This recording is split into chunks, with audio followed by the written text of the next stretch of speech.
Bonjour, c'est l'heure du journal. La Banque centrale du Congo ouvre une enquête après la diffusion d'une vidéo devenue virale sur les réseaux sociaux montrant la manipulation d'importantes sommes d'argent en espèces dans des conditions jugées troublantes.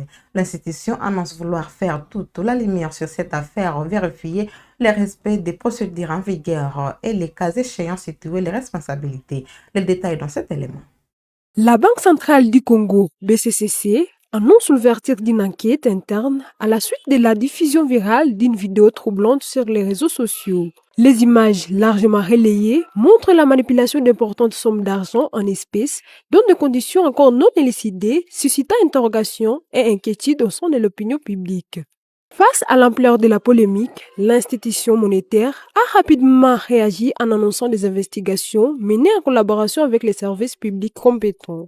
L'objectif est clair, vérifier la conformité des procédures liées à la gestion des flux financiers, en particulier en matière de la manipulation des devises. Au-delà de la simple vérification technique, la BCC attend faire toute la lumière sur cette affaire. Il s'agira notamment d'identifier d'éventuelles responsabilités et les cas échéants d'appliquer des sanctions appropriées contre les auteurs des manquements. Dans son communiqué rendu public lundi 23 mars, la Banque centrale du Congo insiste sur son attachement au respect strict des normes de transparence, de sécurité et de traçabilité des opérations financières. Elle réaffirme également son engagement à préserver la confiance du public dans le système financier national. Alors que l'enquête s'ouvre, cette affaire relance les débats sur la gouvernance financière et la rigueur dans la gestion de fonds dans un contexte où la crédibilité des institutions demeure un enjeu majeur en République démocratique du Congo. Malgré les longues files d'attente observées dans plusieurs stations-service de Kinshasa, le gouvernement se veut rassurant. La ministre des Hydrocarbures, Akasia Bandobola, affirme qu'il n'y a aucune pénurie de carburant en RDC et que les stocks sont largement disponibles. Alors, d'où viennent des perturbations? Éléments des réponses dans cet extrait.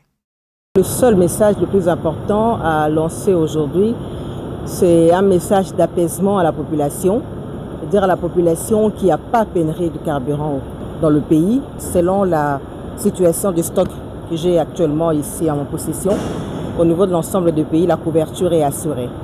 Aux hydrocarbures, nous voulons rassurer la population justement que les CPI, l'organe qui gère les questions d'importation ou de fourniture en produits pétroliers a été résolu et les importations sont bel et bien en cours de traitement, que ce soit en droiture ou dans les installations de Saucire vers Mwanda.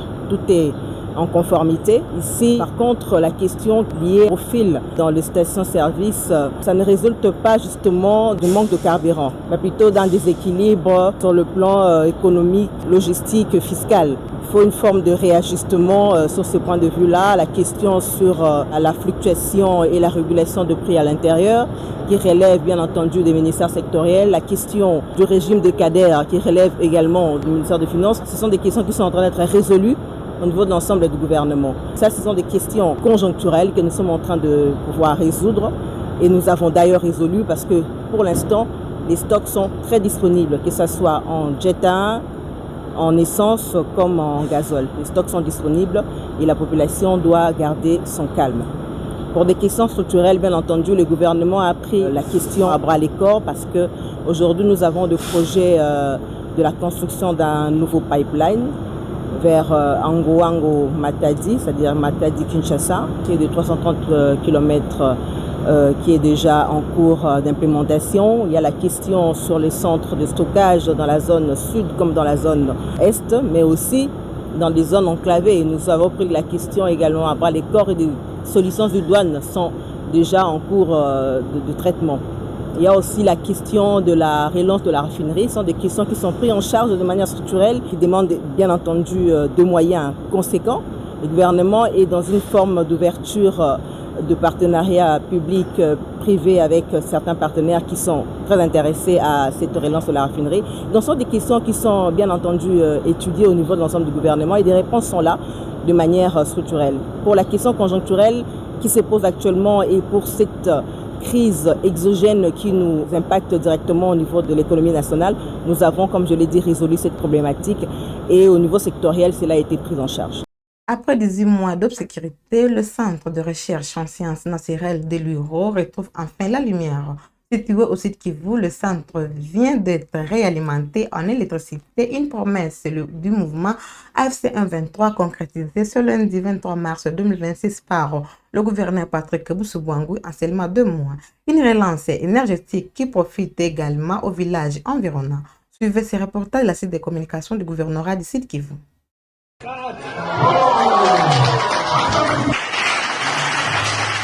D'un seul geste du pouce à l'interrupteur, et c'est désormais chose faite, l'électrification du centre de recherche en sciences naturelles, CRSN Luiro et des villages avoisinants est effective comme l'avait promis le gouverneur du Sud Kivu, Patrick Boussoubouangui, voilà 2 mois lorsqu'il y avait effectué sa première visite. La valorisation de ce centre, véritable creuset de la recherche scientifique en République démocratique du Congo, demeure une priorité majeure pour le mouvement révolutionnaire AFC M23, a toujours fait savoir le gouverneur du Sud Kivu, Patrick Boussoubouangui, qui a effectué une énième descente ce lundi 23 mars 2026 pour l'inaugurer. Sur place, il a pu concrétiser une promesse faite, celle de la relance de l'électrification du centre et des villages avoisinants, 18 mois après que ces derniers étaient plongés dans le noir. Les techniciens de la Société nationale d'électricité SNEL ont en effet travaillé d'arrache-pied pour parvenir à remettre en place cette unité de production d'énergie qui date de 1958. Le directeur régional de la SNEL, l'ingénieur Jovi Moulemangabo, a précisé que la distribution du courant ira en avançant, la société disposant déjà sur place de tous les équipements nécessaires et les câbles pour alimenter toute la zone concernée. L'autorité provinciale a quant à elle rappelé la nécessité de l'électrification du centre et des contrées avoisinantes, ce qui, à ses yeux, constitue également un moteur du développement. Patrick Boussoubouangui a pu constater l'état du matériel, mais également visiter les centres d'entreposage du matériel pimpant neuf destiné aux grands projets d'électrification de la région de l'Afrique centrale. Un grand transformateur, de rouleaux de câbles électriques, un impressionnant stock de lubrifiants, bref, du matériel complet qui permettront de faire du centre un pôle énergétique de taille pour la région. Le gouverneur Patrick Boussoubouangui a également mis à contribution cette visite pour sensibiliser la population, singulièrement la jeunesse estudiantine de l'Université du Cinquantenaire qui évolue dans ces installations, sur le vivre ensemble et les idées forces du mouvement révolutionnaire AFC M23.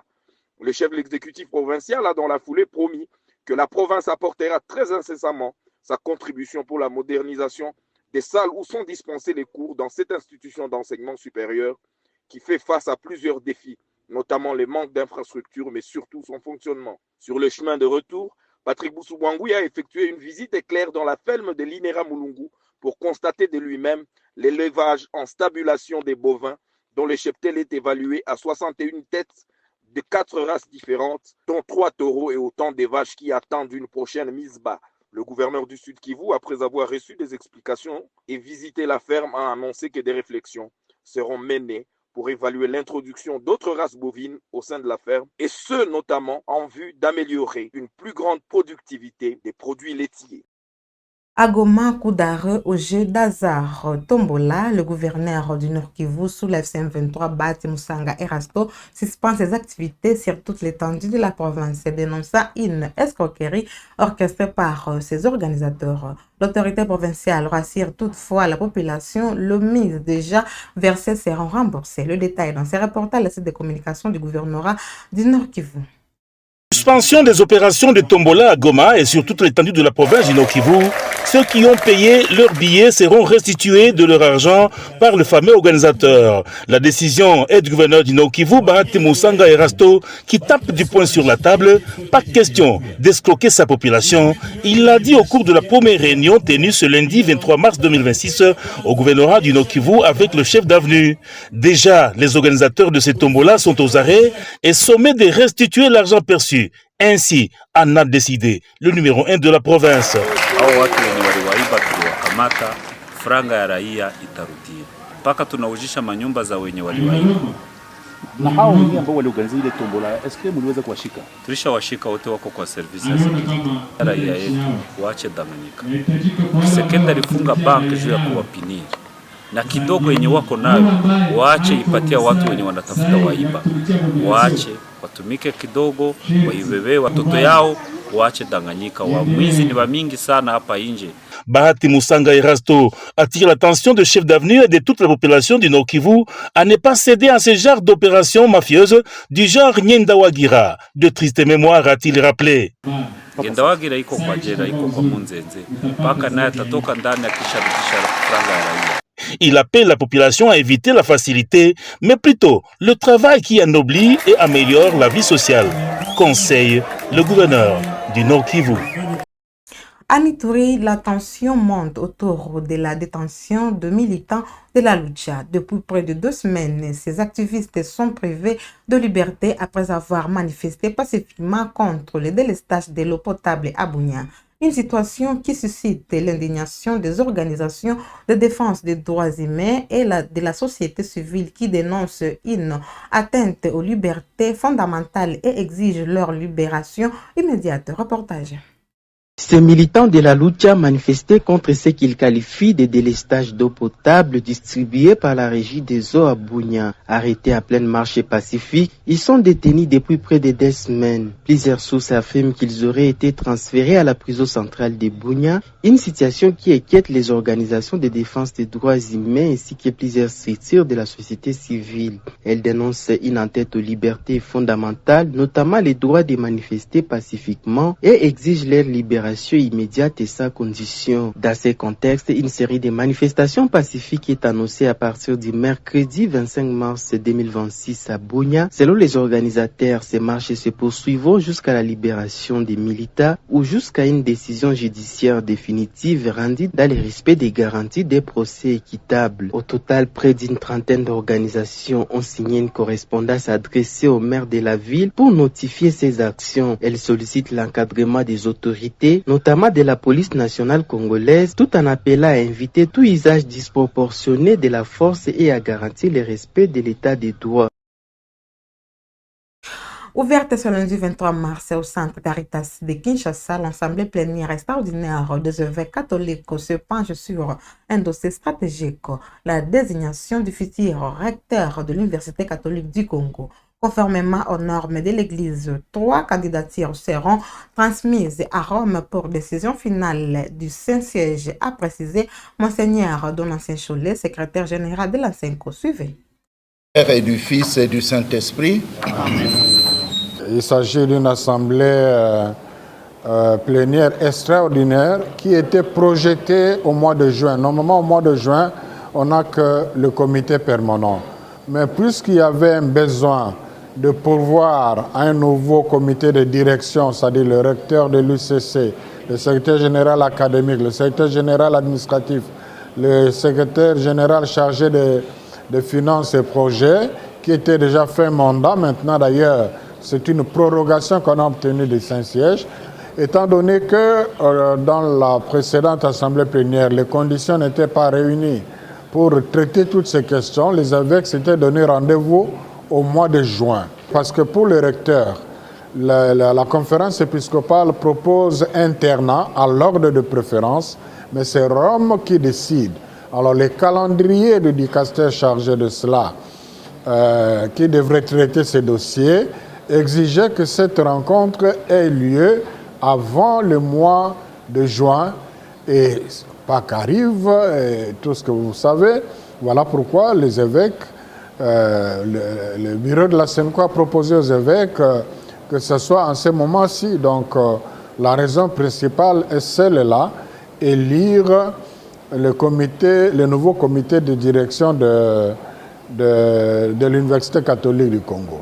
Bien sûr, quand les évêques se retrouvent ensemble, c'est aussi parler de questions socio-pastorales d'intérêt commun.